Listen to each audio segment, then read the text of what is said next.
Henry had made his trip from New York to Vermont to celebrate Christmas with his family.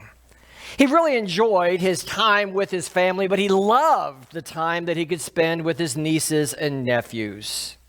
And they really liked Uncle Henry to come too, because you see, Uncle Henry was a bachelor, and the gifts that he gave them were always different than the ones they got from everybody else. And this year, they absolutely loved the gift that he brought for them.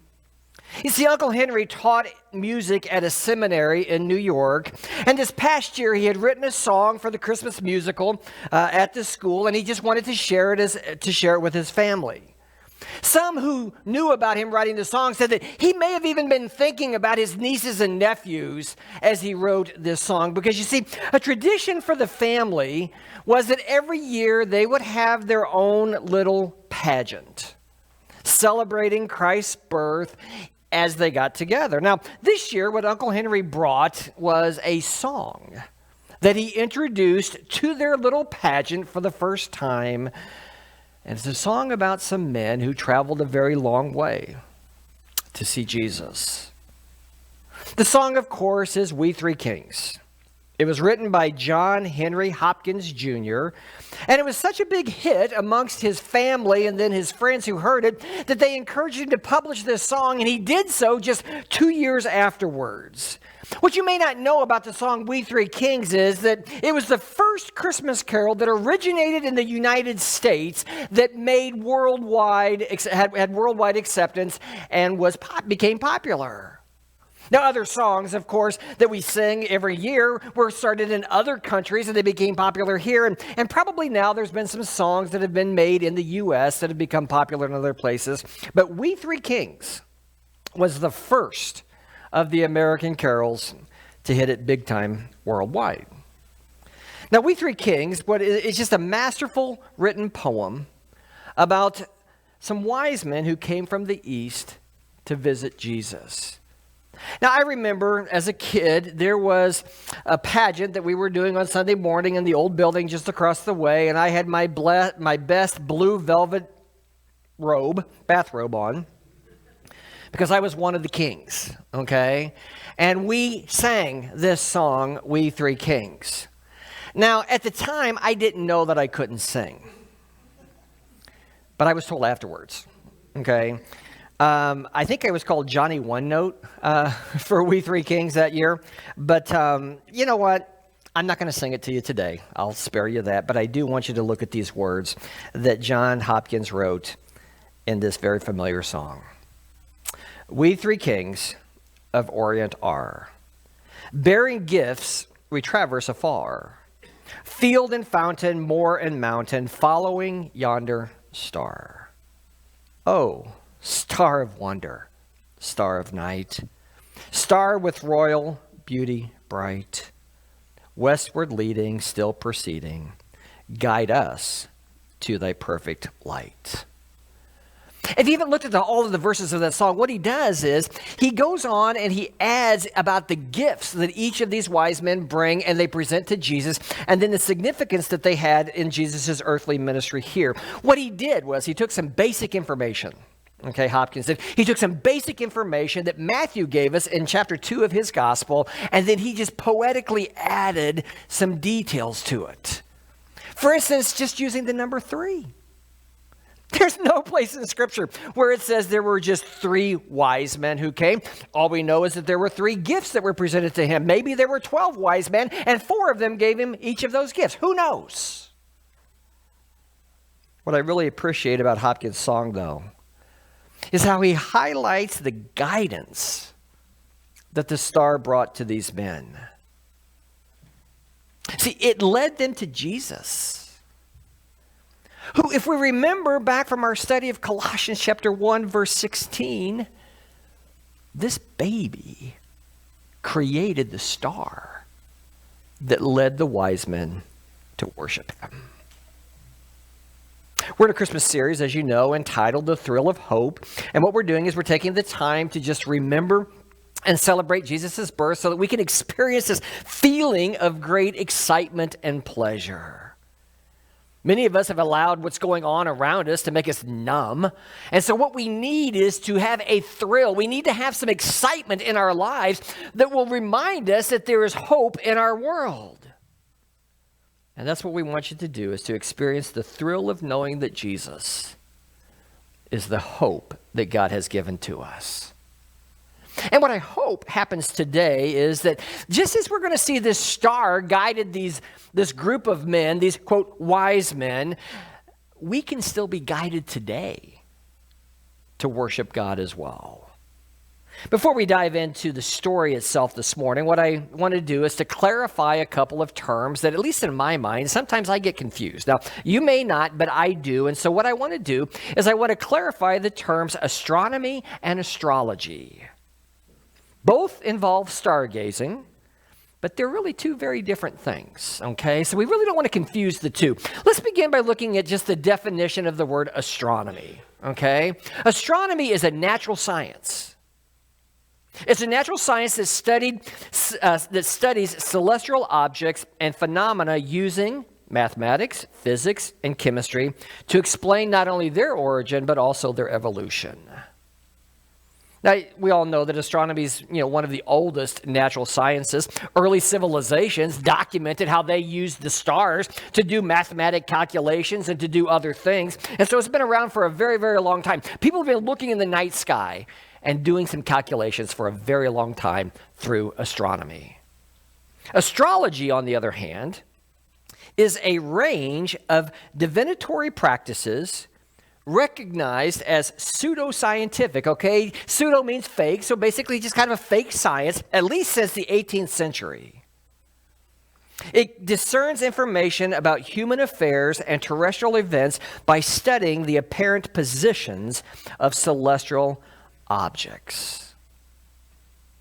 Okay, so astrology has also been around for a very long time, and really until the 18th century when the Enlightenment took place and people decided that science was what determines what's legit and what's not legit. There were a ton of people who relied on astrology. Kings, leaders, and even some common folk as well. If you remember back in the Old Testament book of Daniel, the king, Nebuchadnezzar, was having some bad dreams, and he wanted someone to interpret them for him. And if you remember, one of the groups that he called in that could not do it was what? The astrologers. Astrologers look at the sun, moon, and stars and try to predict what's going to happen. It's kind of like those who like to predict rolls of dice. Maybe they're gambling with it, whatever they're doing, that, hey, this is going to be a 4 and a 7 or 4. That's not possible. How about a 4 and a 6? Okay? Sometimes you'll get it right. Every so often, if you're trying to guess the roll of a dice, you will guess what's going to show up. But you know what? You can't ignore the multitude of times that you get it wrong. And that's what I think we have to realize with astrology as well, that sometimes, like we're going to see today, they got it right. But you can't discount all of the times that they get it wrong. And that's why I think it's important that we remember the difference between the terms. And that we understand that the main characters, or at least some of the main characters in today's story, probably practiced both astronomy and astrology, but they did a lot more astrology than they did astronomy. And based on what I've just said, I think we need to remember some words that the reformer Martin Luther said too, when he said, "What is done by God ought not to be ascribed to the stars. The upright and the true Christian religion opposes and confutes all such fables." The point I hope we can take away from Luther's statement is that the one who made the stars is more reliable and trustworthy than the product or the things that he created. Let's just read the story about how this star that was produced by a baby led this group of people to worship him. And in doing so, what I want you to do is pay attention, okay, to the reactions of some of the main characters. We're going to start with what I'm calling the unlikely guests, okay, the unlikely guests. Matthew chapter 2, if you're not there already, you can turn there with me. Matthew chapter 2, verse 1. ESV version today says this. Now after Jesus was born in Bethlehem in Judea in the days of Herod the king, behold, wise men from the east came to Jerusalem, saying, where is he who has been born King of the Jews? For we saw his star when it rose and have come to worship him. I'm going to stop there for a moment because I think there's a lot to unpack just in talking about these men. Matthew tells us that they came somewhere from the east, okay? There's all kinds of assumptions of where they come from. Most people would probably say they came from Persia, which is about 900 to 1,000 miles away. The ESV describes them as what? Wise men. But if you have the New International Version, how do they describe them? Magi. Magi being short for magicians. They probably served in the court of the king of Persia. They were some of his advisors. They were counselors to the king. And keep in mind, the king of Persia at this time is a man who described himself as the king of kings. That should ring a bell for some of us who have a little different version of who is the King of Kings, talking about Jesus. The wise men or the magi would gain their quote-unquote wisdom by observing the stars and then interpreting them. They would watch for certain movements and alignments, and then they would practice the art of divination, so that they could interpret what all of this movement meant and how it affected their current situation, especially the situation of the king to whom they served. I like what Craig Blomberg noted. He said, these guys were combined astronomical observation with astrological speculation. Say that a few times really quick. They combined astronomical observation with astrological speculation. They played both political and religious roles and were figures of some prominence in their land. And then I like what Craig Keener points out. He goes, part of their job was to make the king of Persia look good. So can you imagine being in this position? And you wanted to do your best, but you also wanted to stay alive. So sometimes your interpretations might be a little tainted or they might be a little questionable. So who knows? Who knows what this group of men actually went to the king of Persia and said, hey, we've seen this star and we want to follow it and we want to figure things out. I read one person who suggested that maybe they were even sent just as ambassadors of the king to go and pay the respects to this new king who was in a region that wouldn't be a threat to the king of Persia. So he had no problem sending all of these ambassadors to represent him. We don't know all the backstory. Like so many things in the Bible, we don't know all the backstory. Man, I wish we did. But what Matthew tells us, and I think we can take his word for it, is that at least one of the reasons they came or wanted to go was to worship. Think about that for a moment. If these men had no history or knowledge of what Jewish worship traditions were, how God expected his people to worship him, how were they going to go worship this new king? Now, we see a part of their worship was giving. We implement that in our giving today. But you have to keep in mind, okay? This has just become so clear to me these last few days. These men just weren't pagans who were coming to worship Jesus. They practiced a profession that God told the Israelites to stay away from and even kicked out of the land that he gave to them. Turn with me back to Deuteronomy chapter 18, because that's where this happened. Deuteronomy chapter 18, verse 9.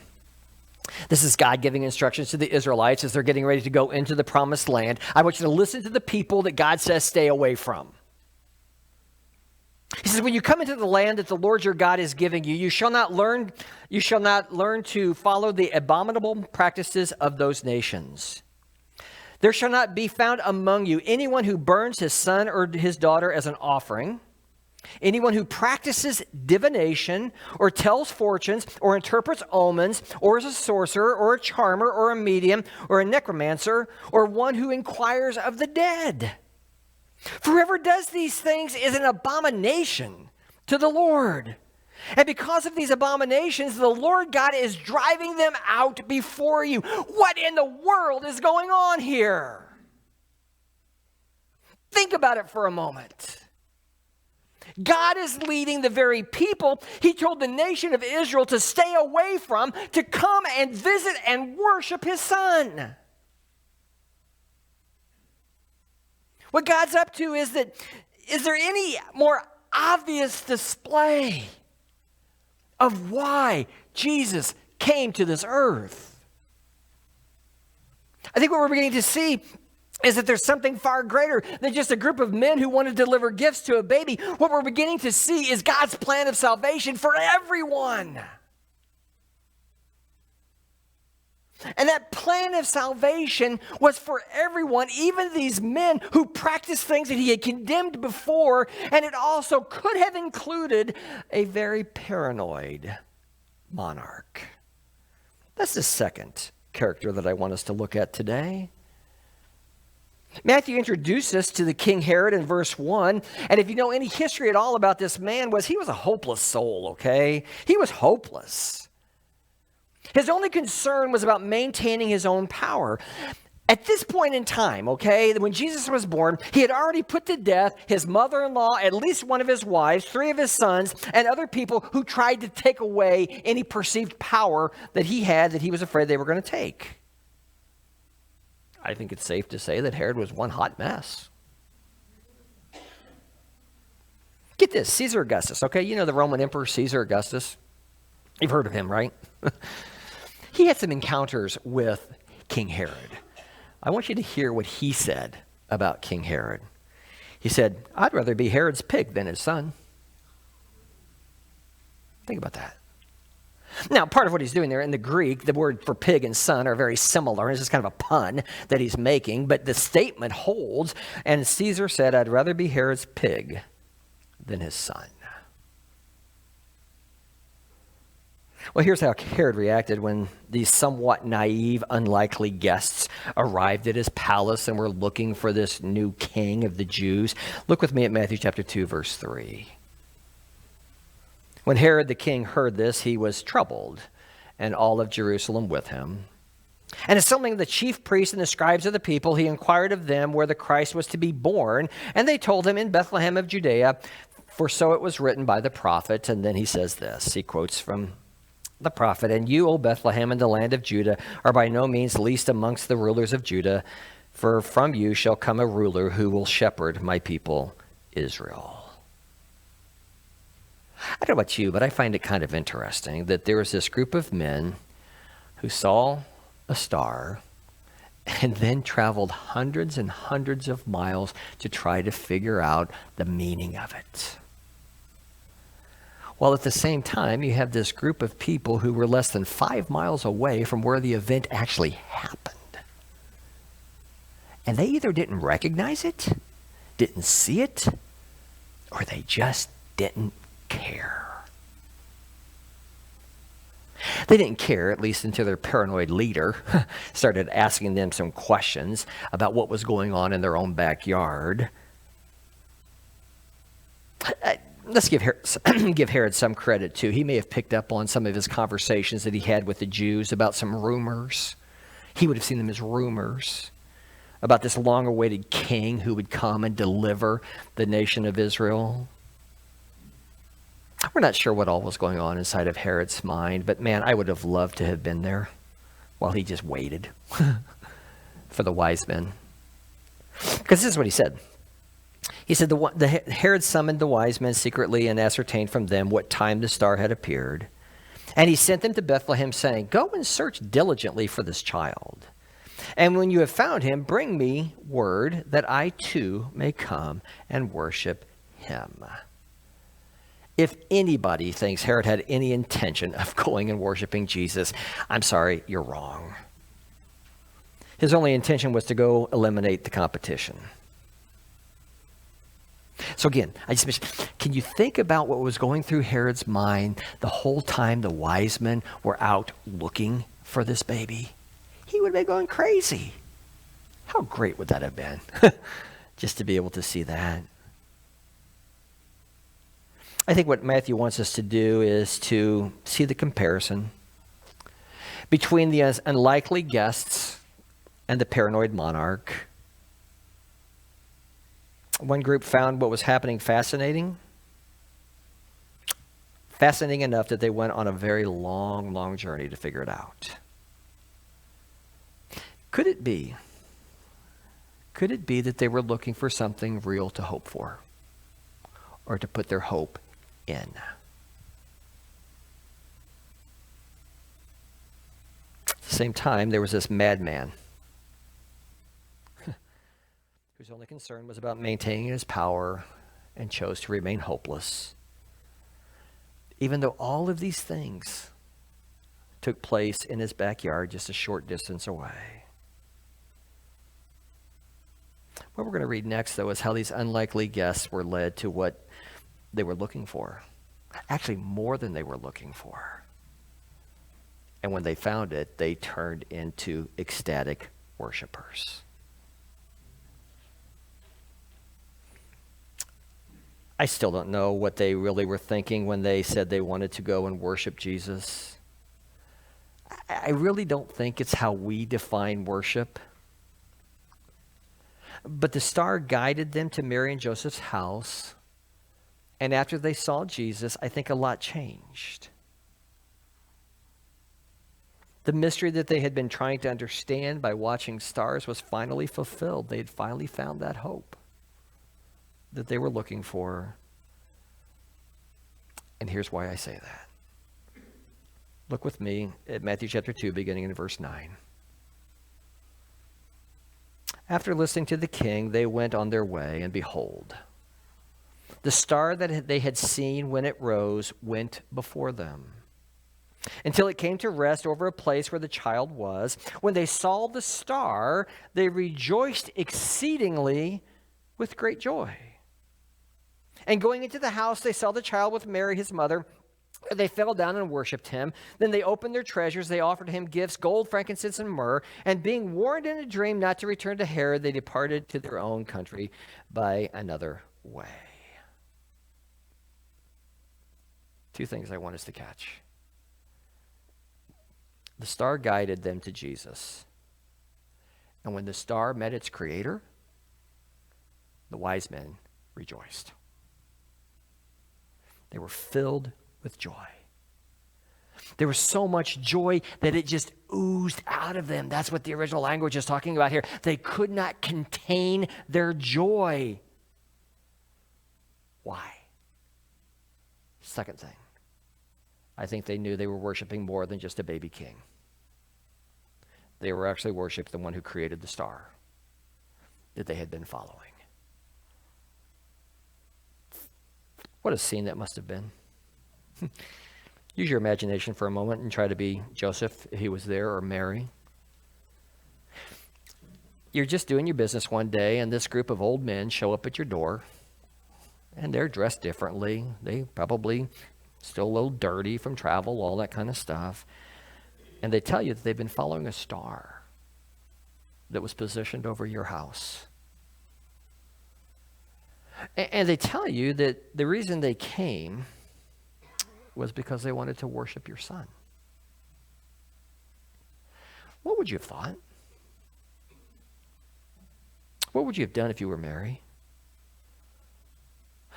And then, if you watch these old men, I think they were aged, you watch these old men present these gifts of such great value to your toddler. But then they break out in this joyous celebration like you've never seen old men do before. They're probably dancing and jumping around and doing high fives because they can't contain the joy inside of them anymore, because they've seen the one who created the star, who's the long-awaited king, and they finally understood what everything meant as they were watching the stars. What they found was hope that God has for all of mankind. And you see, finding hope does that. Finding Jesus does that. And sometimes just celebrating Christmas helps people find Jesus, and it gives them joy, which it leads me to 3 questions today, okay, or 3 comments. Who is it that you pray for this Christmas will find Jesus and the hope that only he can provide? Who comes to your mind? That's what you want to happen for them. That's the gift you want them to receive. Second question is, who or what's going to guide them to that hope? Who's going to do it? Which leads to the third point. Is it you? Next week, we're going to celebrate with a very special worship service, Christ's birth. I'm pretty sure that there's not going to be a star appear over the corner of Johnson Road in Breckenridge that's going to guide people here for the first time. It might happen, but I doubt it, okay? But what I know is this. When you ask people who go to church for the first time why they came, the overwhelming response is, somebody I knew invited me. Somebody I knew, somebody I trusted just asked me to go with them. And I was willing to go and check it out. We've tried to make it very easy, and you saw something in the newsletter again this week about how we're trying to make it easy for you to let people know that we're having a special service and something's going to be going on here that they might want to be a part of. We do that, and you know what? Just hitting share is great. I've seen a number of you do that on Facebook. Thank you for doing that. But you know what? There's also a couple of options. Make it very personal. Let's go beyond social media for a moment, and let's go back to the old days where you actually stopped by somebody's house, you looked at them in the eye, and you said, hey, would you come to South Fork Church with me on Christmas Eve?